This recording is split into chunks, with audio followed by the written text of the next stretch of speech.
नमस्कार दोस्तों, स्वागत है आपका एक बार फिर से मेरे चैनल हरीश कुमार टेक पर। तो दोस्तों, आज हम लेकर आए हैं दीक्षा ट्रेनिंग मॉड्यूल 11 भाषा का शिक्षण शास्त्र की प्रश्नोत्तरी, वो भी पूरी जानकारी के साथ, जिसमें कि आपको 10 में से 10 अंक प्राप्त होंगे और साथ में आप सभी प्रश्नों के बारे में सीख पाएंगे कि उसमें क्या बताया गया है। तो चलिए फिर शुरू करते हैं। तो वीडियो शुरू करने से पहले प्लीज़ मेरे चैनल को सब्सक्राइब जरूर कर लीजिएगा, जिससे कि आपको लेटेस्ट नोटिफिकेशन मिलते रहें, क्योंकि मैं ऐसे ही नए नए वीडियो लाता रहता हूं। तो चलिए फिर स्टार्ट करते हैं। Let's start. तो दोस्तों, ये 10 सवालों की प्रश्नोत्तरी है, इसमें आपसे 10 सवाल पूछे जाएंगे। तो चलिए शुरू करते हैं। निम्नलिखित में से कौन सा पढ़ने के समय करने का कार्य है? तो मतलब इनमें से जो है पढ़ने के समय कौन सा कार्य करना होता है उसके बारे में बताया गया है। तो इसमें पहला ऑप्शन है शिक्षक का घर से पाठ पढ़कर आना और कक्षा में उसी को पढ़ाना। शिक्षार्थियों को कल्पना करने के लिए कहना कि ये कहानी के पात्रों में से एक है और अपने अनुभवों को अपनी डायरी में लिखने को कहना।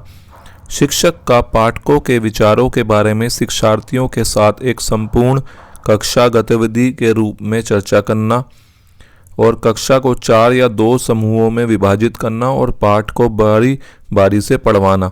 शिक्षक बच्चों को समझ के साथ पाठ को डिकोड व्याख्या करने को कहना। तो दोस्तों, इसका सही उत्तर है कक्षा को 4 या 2 के समूहों में विभाजित करना और पाठ को बारी बारी से पढ़वाना, क्योंकि कक्षा में जो है बच्चों के ग्रुप बांटने से जो है उनके अंदर एक कंपटीशन की भावना आती है, जिससे कि बच्चों का विकास में मदद मिलती है। शिक्षकों बच्चों को समझ के साथ पाठ को डिकोड करने को कहना। नेक्स्ट है एक पूर्व पठन कार्य का उद्देश्य डैश है। शिक्षार्थियों से उनके पिछले ज्ञान के बारे में बात करना, पाठ के लेखक और पढ़े जाने वाले नए शब्दों के बारे में बात करके नए पाठ की शुरुआत करना, कठिन शब्दों को खोजने के लिए शिक्षार्थियों को स्वयं पढ़ने के लिए कहना, पाठ के विचारों के साथ सीखने वाले पिछले अनुभव और ज्ञान को जोड़ना। तो दोस्तों, इसका सही उत्तर है पाठ के विचारों के साथ सीखने वाले के पिछले अनुभव और ज्ञान को जोड़ना। मतलब कि पाठ के साथ साथ सीखने वाले को जो पिछला जो अनुभव है उसके ज्ञान को साथ साथ जोड़ते जाना है, जिससे कि उनका अच्छे से विकास हो सके। पढ़ना अर्थ गढ़ना है, इस कथन से क्या अभिप्राय है? पढ़ना अर्थ गढ़ना मतलब कि पढ़ाकर बच्चों को उस माहौल में ढालना है जिससे कि वो उनका भाषा का विकास हो सके। तो इसमें ऑप्शन है पढ़ना पाठ के विचारों को समझना है, पढ़ना शिक्षार्थियों को विषय वस्तु के साथ विभिन्न अर्थ जोड़ने के लिए प्रोत्साहित करता है, पढ़ना पाठ के वर्णमाला और शब्दों के अक्षरों का डिकोडिंग व्याख्या है, पढ़ना ध्वनि समूहों शब्दों और वाक्यों को सीखने से शुरू होता है। तो इसका सही उत्तर है पढ़ना पाठ के विचारों को समझना है। मतलब कि पाठ में जो भी बातें कही गई हैं उनको अच्छे से समझना है, पढ़ना है। इसी से ही पढ़ना अर्थ गढ़ना का हम आकलन कर सकते हैं। वर्तमान भाषा सीखने के नजरिए से निम्नलिखित में से कौन सा सच है या गलत है? पहला, सुनना बोलना पढ़ना लिखना ध्यान देना और सोचना एक साथ विकसित होता है। दूसरा, सुनना बोलना पढ़ना लिखना ध्यान देना और सोचना एक रैखिक तरीके से विकसित होता है। लिखने से पहले सुनना बोलना और पढ़ना विकसित होता है। और अगला है लेखन एक भाषा सीखने में शिक्षार्थियों द्वारा विकसित किया जाने वाला अंतिम। तो दोस्तों, इसका जो है फर्स्ट वाला सत्य कथन है, क्योंकि पढ़ना लिखना बोलना सुनना एक साथ ही विकसित होता है। इसको अलग अलग हम नहीं सिखा सकते। जब बच्चे स्कूल में प्रवेश करते हैं तो हमें मौखिक कर्ण साधनों के माध्यम से भाषा के साथ परिचित कराना है, भाषा कौशल का निर्माण करना है, वाक्य और कहानियाँ पढ़ने के लिए उन्हें पढ़ाना शुरू करना है, उन्हें वर्णमाला के अक्षर पढ़ाना शुरू करना है। तो दोस्तों, जब बच्चे स्कूल में प्रवेश लेते हैं तो हमें उनको मौखिक कर्ण साधनों के माध्यम से भाषा के साथ परिचित कराना है, क्योंकि उससे बच्चे जल्दी सीखते हैं और उनका विकास जल्दी होता है। निम्नलिखित में से कौन सा कथन सही है या गलत है? मातृभाषा दूसरी भाषा की शिक्षा में हस्तक्षेप करती है, दूसरी भाषा सीखने में मातृभाषा ना तो समर्थन करती है और ना ही हस्तक्षेप करती है। मातृभाषा दूसरी भाषा सीखने के लिए एक संसाधन है। और नेक्स्ट है, मातृभाषा दूसरी भाषा सीखने का समर्थन करती है। तो दोस्तों इसका जो है तीसरा और चौथा कथन बिल्कुल सही है, क्योंकि मातृभाषा कभी भी हस्तक्षेप नहीं करेगी दूसरी भाषा सीखने में, बल्कि वो तो एक साधन का काम करेगी दूसरी भाषा सीखने में। और इसमें दूसरी भाषा सीखने में बहुत ज़्यादा हेल्प मिलती है अपनी मातृभाषा से। तो इसलिए सभी को अपनी मातृभाषा जरूर सीखनी चाहिए। बच्चे या मानव सीखता है, तो इसमें जो ऑप्शन दे रखे हैं, बहुत प्रयास से मातृभाषा, स्कूल में केवल मातृभाषा, बिना किसी प्रयास के विदेशी भाषा, काफ़ी प्रयास के बिना मातृभाषा।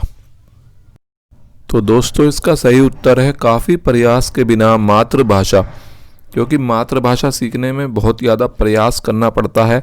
बिना किसी प्रयास के आप कोई भी भाषा नहीं सीख सकते। तो इसका उत्तर काफ़ी प्रयास के बिना मातृभाषा। भाषा सीखने में केंद्रीयता का अर्थ है कि सभी भाषा सीखना मूल रूप से विषय वस्तु सीखना है। भाषा शिक्षण का केंद्रीय उद्देश्य केवल विषय वस्तु पर केंद्रित है। विषय वस्तु को भाषा की चिंता नहीं करनी चाहिए। सभी विषय वस्तु सीखना मूल रूप से भाषा सीखना है।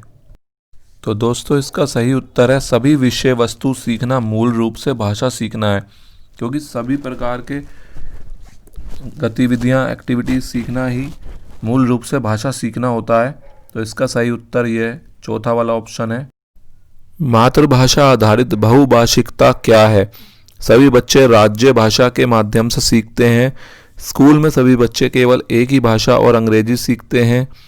सभी बच्चे सीखने के प्रारंभिक वर्षों के दौरान अधिक से अधिक भाषाएं सीखते हैं। सभी बच्चे अपनी मातृभाषा में स्कूली शिक्षा शुरू करते हैं और कई भाषाओं को जोड़ते हुए आगे बढ़ते हैं। तो दोस्तों इसका सही उत्तर है सभी बच्चे अपनी मातृभाषा में स्कूली शिक्षा शुरू करते हैं और कई भाषाओं को जोड़ते हुए आगे बढ़ते हैं। भाई बच्चे अपनी मातृभाषा जो है स्कूली शिक्षा से शुरू करते हैं और आगे चलकर अंग्रेजी और कई प्रकार की भाषाएं सीख सकते हैं। भाषा सीखने की रणनीति के रूप में बहुभाषिकता का क्या अर्थ है? तो दोस्तों ये आखिरी हमारा क्वेश्चन है। माध्यम और आकलन के रूप में एक ही भाषा में विषय वस्तु सीखना, विभाषा सूत्र को लागू करना, कक्षा में शिक्षण अधिगम के लिए बच्चों की भाषा का उपयोग करना, कई भाषाओं का सीखना, सिखाना और शिक्षण। तो दोस्तों इसका सही उत्तर है कक्षा में शिक्षण अधिगम के लिए बच्चों की भाषा का उपयोग करना। भाई कक्षा में जो है शिक्षण अधिगम यानी कि प्राप्त करना, सीखना, बच्चों की भाषा का उपयोग करना। बच्चों की भाषा से ही उनको हम सिखा सकते हैं अच्छे से। तो इसका उत्तर कक्षा में शिक्षण अधिगम के लिए बच्चों की भाषा का उपयोग करना। तो इस प्रकार आपकी प्रश्नोत्तरी ये खत्म होती है। तो हमने देखिए 10 में से 10 पूरे क्वेश्चन अटेम्प्ट करे हैं। अब हम सबमिट के बटन पे क्लिक कर देंगे तो हमारा रिजल्ट प्राप्त हो जाएगा और हमें 10 में से 10 अंक प्राप्त होंगे। तो चलिए क्लिक करते हैं। तो दोस्तों देखिए हमें 10 में से 10 अंक प्राप्त हो गए हैं और हमने प्रश्नोत्तरी को अच्छे से सीख भी लिया है, समझ लिया है। तो ऐसे ही वीडियो के लिए मेरे चैनल को प्लीज़ सब्सक्राइब जरूर कर लेना और वीडियो को ज़्यादा से ज़्यादा शेयर करना, लाइक करना। मैं ज़्यादा नहीं 10 लाइक का टारगेट देता हूँ। प्लीज़ वीडियो को लाइक ज़रूर कीजिए। चलिए फिर मिलते हैं एक और वीडियो के साथ। Thank you and bye bye.